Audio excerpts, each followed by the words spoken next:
Welcome to Boxing During Dinner. We're back here at Randazzo'S. It was nice to go back to our home last week, Alex's apartment. It was which is Alex's home permanently. He sleeps there every day. But we're back Right. here. We're back here at Randazzo'S, which is our new home. our home away from home. Our home away from home. And David, we got a lot to talk about, so we're gonna go straight into it. Huge Saturday for boxing. It was a great card. 4 fights on Showtime. 4 world title fights. Four world title fights, but we'll start with the main event. Erik Morales, who's a friend of Boxing During Dinner, against Danny Garcia. Didn't go so well for Erik Morales, but he is 36. He's been in many wars. Knocked out in the 4th round, as you guys saw. Probably one of the best knockouts of the year. Yeah. David, do you think it's more of Danny Garcia? He's coming into his own. He's becoming one of the top fighters in his division. Do you think it's because Morales is towards the end of his career? Or do you think it's a combination of both? Yeah, I do think it's a combination of both. I mean, Danny Garcia, even in the first Erik Morales fight, didn't look like the guy he looks like now. And Al Bernstein or Jim Gray, I think maybe whatever in the post-fight interview, kind of alluded to this. He is more confident in what his skill set provides. You can tell the way he's fighting in the ring that he's at ease with where he is. He looks like a savvy veteran in the way he puts his matches together when he's in the ring. With that said, and I'm sure the Amir Khan fight was a big booster too, but with that said, Erik Morales, as much as we love him, is not what he was, and he's a faded fighter in the ring there. I took exception to the way that the Showtime crew completely bashed Morales for the beginning of 3 rounds, because I thought, sure, he wasn't really getting off as much as he should have, but he was by That's no what means. She said. That was a good call. But it's not like Morales, was totally in the dark there. I mean, the first couple of rounds, he landed some good shots. He hit Garcia a couple of times, which, as I'm watching this, David, and keeping in mind that I really didn't think Morales had a great shot at winning, because he did look flabby. It was towards the end of his career. Yeah. And it's not a normal 36-year-old. I mean, this guy's been in wars. Yeah. All his fights were wars, and people remember the Barrera trilogy and the Pacquiao fights. But go back to the Zaragoza fight when he fought Hector Acero Sanchez, when he fought Injin Shi. All his fights were wars, not just some of them. The fact that this guy wasn't Floyd Mayweather. He was like. And Rocky Marciano. That is what's incredible to me. The fact that a guy who's been through the type of fights that he's been in and is still fighting at all at the age of 36, let alone in a world title fight, unbelievable. But, I wanted him to retire after Pacquiao knocked him out in the 3rd fight. And that's much less. This is like what, 6-7 years later. Yeah. Oh, yeah. Exactly. That was 2005, so it is 7 years later. To our original point, though, so what does it really say about Garcia? I don't think we really know much about him, as opposed to what we did after the first Morales win. I mean, this is a fight he was expected to win. He should have won, and he did win. He got a nice knockout punch against a faded opponent. What needs to happen now? There's a lot of talent at 140 pounds. A lot. It's a good division right now. You got Rios, who just moved up. You've got Zab Judah, who I think stylistically is an interesting matchup for Garcia. You still got Maidana. You still got Lamont the Peterson, Lucas Matisse. All these guys, and Rios, Matisse, and Maidana. Any one of those guys versus Garcia, to me, has a classic written all over it. And as I was saying, in the first round, when I saw Morales landing some shots, keeping in mind that he wasn't going to win, I kept on thinking, imagine if it was Brandon Rios landing these shots, because Garcia doesn't have that good a defense. He's a good fighter, and he's a good young fighter.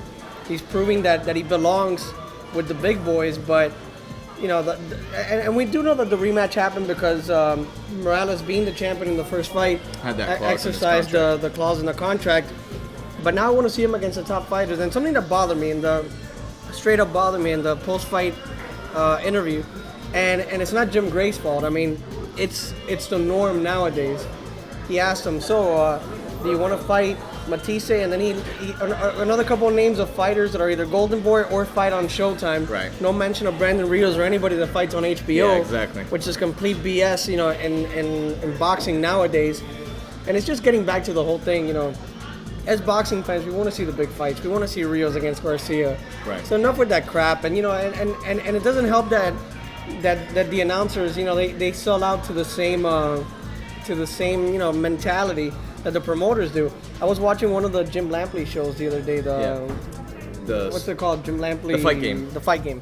and he was talking about how Showtime didn't want to lend HBO video, and it's so dumb. It's so petty, you know, like how the, you know, and coming from a TV background, it's just stupid. And you could almost hear them at times not want to mention a fighter's recent fights when Right. they were against you know, a fighter on another network and stuff like that. I agree, it's garbage, but you know, Danny Garcia, you can't take credit away from this guy. I mean, he's been in tough fights and he's won every single time. I just don't think that he has proven yet maybe what he's fully capable of. You know, he dug in deep against Amir Khan. But he can, he will. And he certainly will. You know, I think all those fights, he is the man at 140 pounds right now. Because he's beaten all comers. And, you know, what comes next? Hopefully there's a lot of good fights to be made. We know that there are good fights to be made. Let's hope that they do get made. And now Garcia, I've never met him. He seems like a nice enough guy. But do you think people are going to root against him because of his dad? Father, absolutely. His father's nuts, completely off the wall. You never hear Garcia talk the amount of garbage that is. I mean, But it's not going to. I think it's not going to end well between Garcia and his dad. No, I don't think so either. And it reminds me very much, and this could be a transition into the kind of relationship that Devon Alexander has with his trainer, Kevin Cunningham. Two fighters who you rarely really hear from in this type of loud, you know, mouth type of thing. Have trainers that make them resent the fighters, you know, on an outward perspective. Kevin Cunningham is a nuisance to the boxing world, and Devon Alexander is the sweetest kid in the world, you know? Yeah, and I haven't met Devon Alexander, and he is a nice kid. But before we get into the Bailey-Alexander fight, one more thing about the Morales fight. This whole thing with the failed drug test, it was clenbuterol. Clenbuterol exists, and for those of you that don't know, it exists in 70% of the meat product in Mexico. Right. So it's easily transferable to the body. Now let's say that Morales used clenbuterol to lose weight, because, you know, we saw him here and he wasn't weighing 140 pounds Right. by any means, and, you know, he was eating pretty normal. I mean, you know, he wasn't eating like a pig, but he wasn't dieting for a fight while he was here.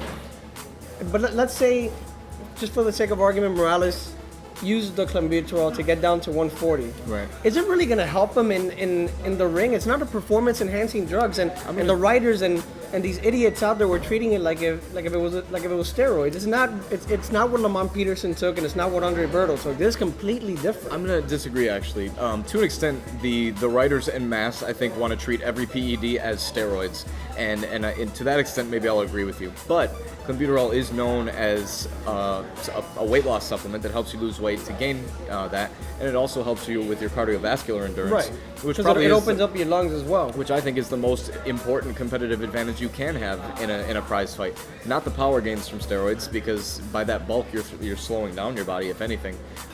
That, you know, endurance benefit that comes from that, I think, is the biggest thing. But, you know, I think the samples that came back gave plenty of evidence that this was another example of a fighter really not knowing exactly what was in his food. It was tainted, you know, supplement, and not indicative of somebody who's been, you know, sitting around jabbing himself with needles. Right. Looking No, for and you know what? Kudos to advantage. Garcia for still taking the fight. Right. Because, you know, I guess he was informed of what it really was. And, you know, if you're a good fighter, you could beat a washed-up 36-year-old.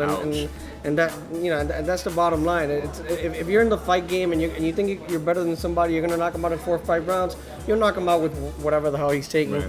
But Devon Alexander, as you mentioned, it was what was expected against Randall Bailey. And, you know, Randall Bailey, I love him to death, you know, but he lives and dies by that knockout punch. And it didn't come this time like it did against Mike Jones. And I just wonder, and I don't want to spend too much time on this fight because it was pretty boring. I'll just ask you, you know, Randall Bailey, what would have been a Randall Bailey if he was an aggressive fighter? I mean, he could. It's one of those careers that you look at and say, you know what, he could have been one of the greats. Well, and even his trainers, John David Jackson as well, always said that, like, Randall Bailey has an incredible left hook that he never throws. Bailey won it. He won his first title with a left hook against Carlos Bolívar But ever Gonzalez. since then, you've never seen it. I mean, Bailey set a CompuBox record for the lowest output in a championship fight ever. That says everything, you know. And as much as we love, you know, his game when it's on, the few times that Bailey threw combinations, you could see that this could be a very interesting fight. He landed some good right hands. He did. And at first, I was like, Devon Alexander's fighting the wrong fight, but he adjusted and boxed him. And with the win, what's next for Devon Alexander? Because Really, you know, He's like a Dr. Jekyll and Mr. Hyde type fighter. You know, sometimes he's one fighter, sometimes he's another. Up, he's down. I wasn't impressed with his performance against Neither- Randall Bailey. neither was I. I thought he looked brilliant against Marcos Maidana, which is good as maybe we've ever seen him. And then for him to have a fall off against, maybe a less competitive, performance from Randall Bailey, you would have expected to see him shine. I don't think that he did. But I think what would be an interesting fight is to see him against Malignaggi, since they've spoken so much about wanting to fight each other. There's, Zab Judah, who I think is the mandatory for the belt. Lamont Peterson was the IBF champion. I'm sorry, no, we're talking different weight classes now.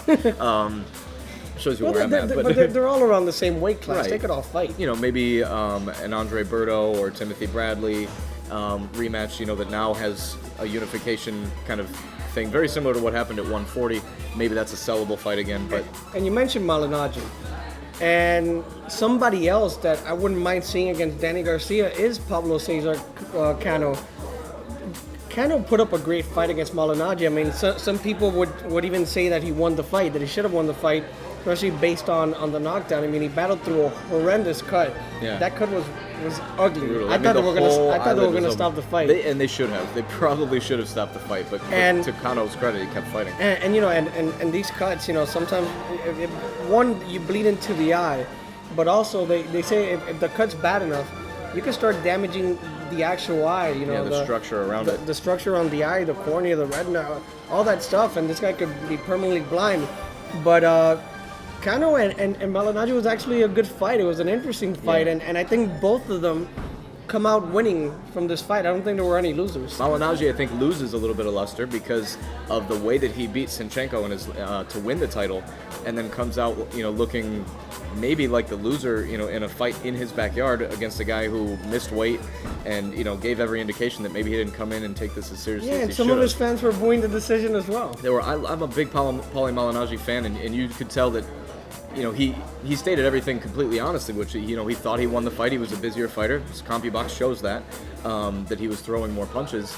But I don't know. I mean, maybe Malignaggi is also the Jekyll and Hyde type of fighter, which is why I think stylistically that's such an interesting fight with him and Alexander too. You just don't know what you're going to get sometimes. And we saved the best for last, David. And we alluded to it last week that we mentioned it should be a great fight. We couldn't pronounce his name, and we probably still can't pronounce it. What is it? N'Dam? We'll just call him N'Dam. And against Peter Quillin. What a fight. I mean, this is a fight that I thought was over a couple of times. Yeah. Quillin should have probably gone in for the kill, no pun intended. And he just, I guess he still needs that killer instinct on how to finish a fight.